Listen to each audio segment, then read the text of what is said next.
Are you facing the frustrating default backend 404 error when using Ingress on Google Kubernetes Engine? You're not alone, and today we're going to unravel this mystery together. I understand how disheartening it can be when everything seems set up correctly, yet you still encounter errors.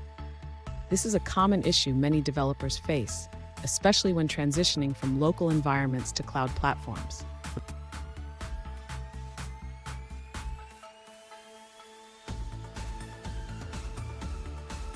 Let's dive into the specific situation at hand. One user has set up an Ingress definition for their service, but is getting a default backend 404 response when trying to access their endpoints. They have everything working locally in Minikube, but it's not translating to GKE. Sound familiar? Let's explore this together. So what could be causing this error? It often stems from misconfigurations in your Ingress resource, service definitions, or even DNS settings. We'll break down each component to identify the root cause. And stick around. I have a crucial tip at the end that could save you a lot of headaches in the future. To begin troubleshooting the issue with the Ingress returning a default backend error, the user should first verify that the Ingress resource is correctly configured. This includes checking the host and path settings. Next, the user should confirm that the service named Polar is correctly set up and running.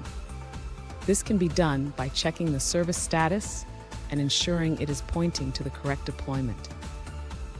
The user should also check the deployment of the Polar application to ensure that it is running without issues. This involves verifying the pod status and logs for any errors. Additionally, the user should ensure that the firewall rules in Google Cloud Platform allow traffic to the Ingress.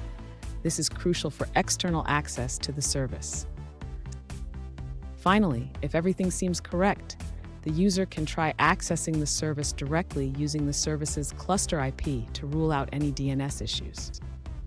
Fun fact: did you know that Kubernetes was originally developed by Google?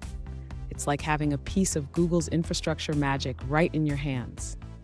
Now let's look at the answers provided by other users. An alternative solution from another user suggests checking the host header.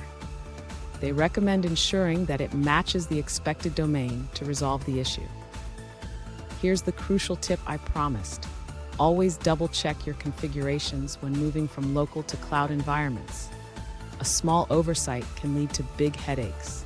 And there you have it. With these steps, you should be able to resolve the default backend 404 error. Remember, careful configuration is key.